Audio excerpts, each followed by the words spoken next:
A top story first. The TVK government's decision to abandon the 27,400 crore rupee Parandur airport project has triggered a fierce political and economic debate in Tamil Nadu. While Chief Minister Vijay says the move protects wetlands, agricultural land and local livelihoods, the DMK argues that starting the search for an alternative site could set Chennai's aviation infrastructure back by several years. Former Tamil Nadu Industries Minister TRB Raja has now mounted a strong defense of the previous government's decision. In an exclusive conversation with ET Now, Raja said Parandur was selected only after 4 possible sites were assessed and that the final choice was in fact made following technical evaluation by the Union Civil Aviation Ministry and the Airports Authority of India. He also warned that Chennai is already 15 to 20 years behind competing cities in airport infrastructure. Listen in. In 2021, when Chief Minister M.K. Stalin took over, our party leader took over, DMK regime came into being, we felt that this is the most important infrastructure project for Tamil Nadu's growth. So we initiated the process of zeroing in on one of these 4 parcels. And this was not done by the choice of Parandur was given to, we gave 4 parcels and the choice was made by the union government. Right? The Civil Aviation Ministry and the AAI and all of them. Why? Because Chennai is on one side the Bay Bengal, right? So there's absolutely no way you're going to go into that, right? And on top of Chennai sits Pulicat Lake. And then you have the Rajaa, INS Rajali in Arakonam, that's an airstrip there's a defense airstrip there. So there's a defense no-fly zone, right? And to the south of Chennai, there's Kalpakkam, right? And there's also another Tambaram Air Force Base. And then there's a bird sanctuary also in Vedanagar and all that. So wherever we found a reasonable pocket of land, right? Because we needed an airport with at least a minimum of 2 runways. Right. Now, if you look at Bengaluru or Hyderabad, they have 2 parallel runways, and yet they are looking for a 3rd airport right now. Jude, already Chennai is lagging by at least 15-20 years in aviation, in airport infrastructure. Right? We have to get this going now. Right? There's no delaying. Every second we delay is a big issue. Right? And if I may... let me finish with this. Right. So, the choice of Parandur was not made by the DMK per se. It was done after a lot of technical feasibility analysis. The AAI, the MOCA, which is the Ministry of Civil Aviation, under the BJP, right? So it is not something which a friendly government did, and it's not something we could influence and get to sort out. Big problem is simply this: the fact that the proposed site was on wetlands and ecologically sensitive areas. See, the problem with the TVK is that they don't understand the depth of the problem. They don't understand. If you but was that wetland risk factored in? No. Of course, everything was factored in. Come on, we are the best government. We were the best government in India when it comes to environmental protection. We had the highest number of Ramsar sites in India. We protected the highest number of. We had the highest number of protected sites announced in India in the last 5 years. Right? We protected dugongs. We protected chameleons. We protected what's the other one? The slender loris. Right? We protected things that people really don't care about much, right? Let me finish. So I don't buy into this argument of all this so-called environmentalists thinking, they're the only protectors of the environment. No, I understand what you're saying. This was possibly the best site under the circumstances, and I see your point. Now the TVK is saying they will all identify an alternate site while parallelly working on expanding the existing airport to cater to more passengers. Okay. What do you make of that approach? Right, okay. First thing, all the best to them, all the very best to them. If you can find a better site than this, amazing.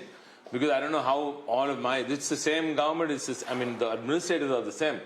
It's not TRB Raja or M.K. Stalin who went and searched for land, right? It was the administrators who went and searched for land and bought us the best parcels possible. It's the same administrators that they have now, right? Not many of them changed. So let them go search again. I'm not saying no, we'll let you go search. Please go search, but do it fast. Right? Already we've crossed the limit of, the Minambakam airport is already in a very, very pathetic condition, right?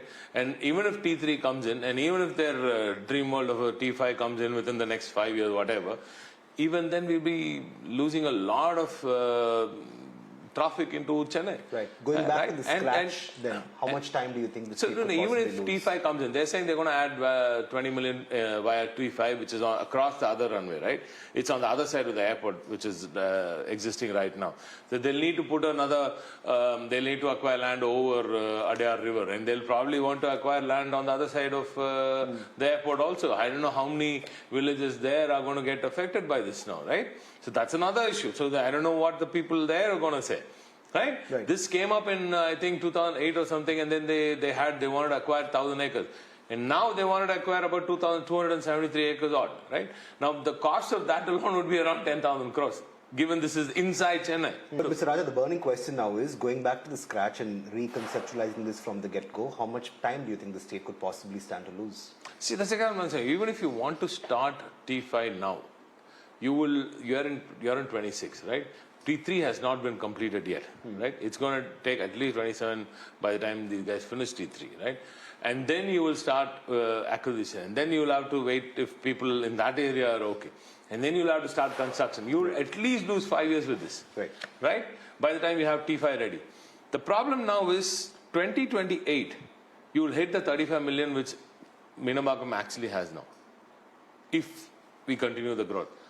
If the Dravidian model of through M.K. Stalin was in place, our double-digit growth would have ensured Tamil Nadu hits new highs every year, right?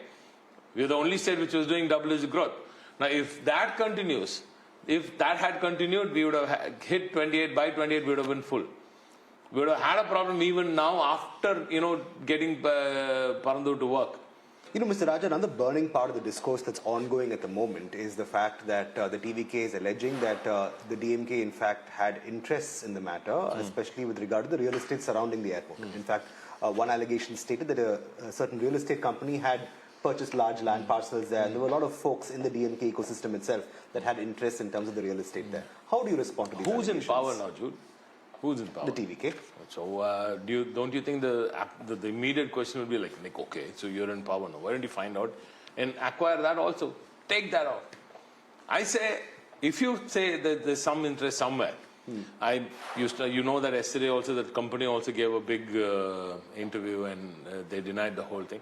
But I'm saying, even if something like that is true, go ahead, acquire that, take it to be part of the airport expansion plan. Who's stopping you? You're in power now. See, this is extremely unfortunate that they should take this route. Now, the automatic question now would be, if they say this is true, then what will be the opposition's voice? They'll say, okay, now if this is true, then if you're going to shift it to another place, that means that your boys are going to buy land close to that place, right? Won't that allegation raise? It's absolutely pathetic. It's really silly. This could be a case I'm telling of you. No, let me said. finish. It's absolutely silly that at this age and day, with politics, with all youngsters now keenly watching politics, squabbling and doing all of this, politicians at that level doing all of this is extremely sad for the state. Take action, right? Why would you want to do? Why are you just throwing allegations, sitting silent? Then that means these are just mere allegations, right? If there's something to it, you should have taken action, right? And now that is one. Now, what is the other part of that? Now, if you go take land somewhere, somebody else is going to say that you bought land there, right? Everybody buys land somewhere, so it won't take minutes for us to find out somebody who's close to them who's got land and say that you've got it, right? So how long do you think Tamil Nadu should go this road and mess up infrastructure growth and mess up growth because two individuals in two different parties are always squabbling over stuff like this? Right? If there is anything wrong, take action. Don't just throw muck and just try to throw because you have promised somebody something without knowing what reality is. Speaking of infrastructure, and shifting focus slightly from Parandur, the TVK government recently announced that in 100 days of being in power, they've notched up over ₹1 lakh crore in investments. I'd like to hear what you have to say about that claim. was a significant part of that pipeline from the DMK years? It's not the TVK government that's notched up, it's the Tamil Nadu government that's notched up that investment. I'm very happy that investment has happened, the conversion has happened, because these are things that we've spoken, and everybody and anybody in investment promotion knows that nothing can happen within weeks, especially 30,000 crores worth of announcements coming in the first few weeks of the government forming. That is a clear sign that the previous, it's coming from the previous government's good work, right? So forget the 30,000 crores. Now, what the 67,000 crores that they signed on that one single day, which they claim again is their own baby, 60% of that, I have 60,237 or whatever crores of the 67,000 odd crores that they've signed is from existing investments in Tamil Nadu. And do you think a regime prior to this wouldn't have spoken to them to get all of this done? So it's silly and it's very immature to claim investments which were already in the pipeline as your own work, right? But having said that, I would say it's a good thing that they ended up signing it finally, right?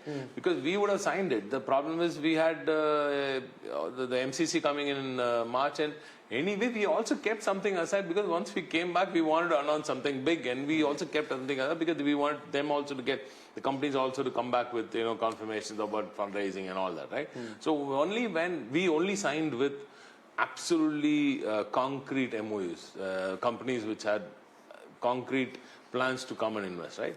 So that is the plan we had, and we would have done a conclave around this time anyway.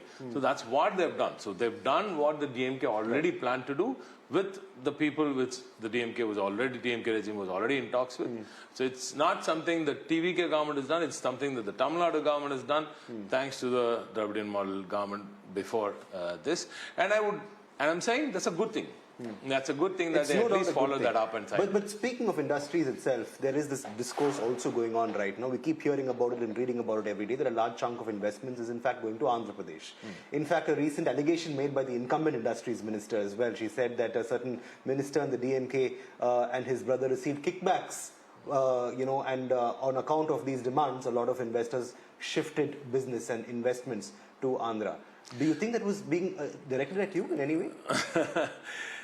This is the same kind of muck that they keep throwing. They are in power. Are they in power or not? Let them be very, very clear. Are they in power or not? They most certainly are. If they are, should they just be throwing allegations or taking action? They should. Right? So this is the kind of stuff that they usually throw around and they get nothing back. Right?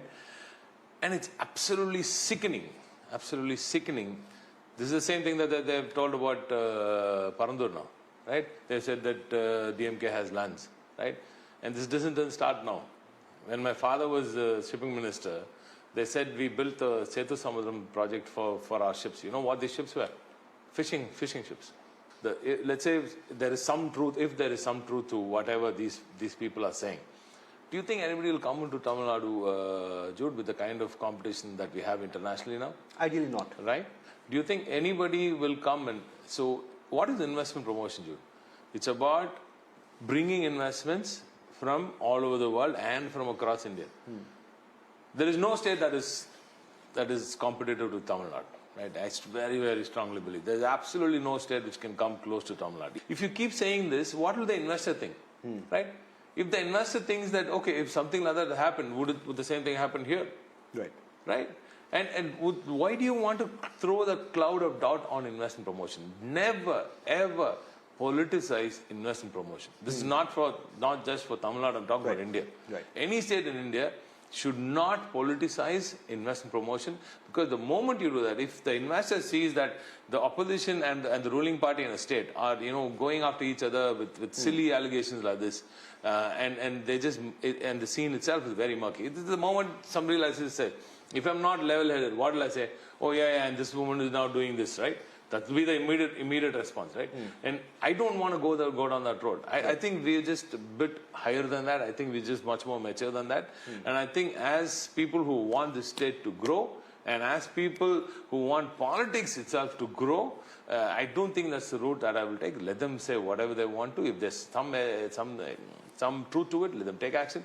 Now you go that route, but I want to go take the route where my state grows. Right. And I want to only talk about the positive thing that's around my state, especially around investment promotion. Otherwise, you'll have a very bad time. Initially, we had the best thing going with the best chief minister in Tamil Nadu. Now you're a newbie. Now you have a new set of people. And all of the other states are now trying to take advantage. Please be careful and do not let Tamil Nadu down is what I want to tell them. One last question. The last time we spoke, you evinced great confidence that the DMK would in fact return to power and for a second straight term. What happened? Did you misread the political sentiment of the day? Oh, our LOP through Udhanidhi Stalin Avargal said it best. See, we misidentified the enemy and we actually did not read into the fact that the ADMK and the BJP had nothing left in them in Tamil Nadu. We were still so obsessed with the ADMK and the BJP that we didn't see what these guys were up to and what kind of people they were using, right? They literally used people, the kind of people that we would never even go close to in 100 years. But that's how low they stooped, and they used very wrong kind of methodology to go into the houses of people and bleach the minds. Are you referring to using children in campaigning? What exactly are you referring to? I would not want to go into details, and everybody knows what kind of people they use. Of course, it's also children in campaign, which is absolutely unacceptable. And I think that played a very, very major role, especially with the older crowd, which is the traditional DMK crowd, right?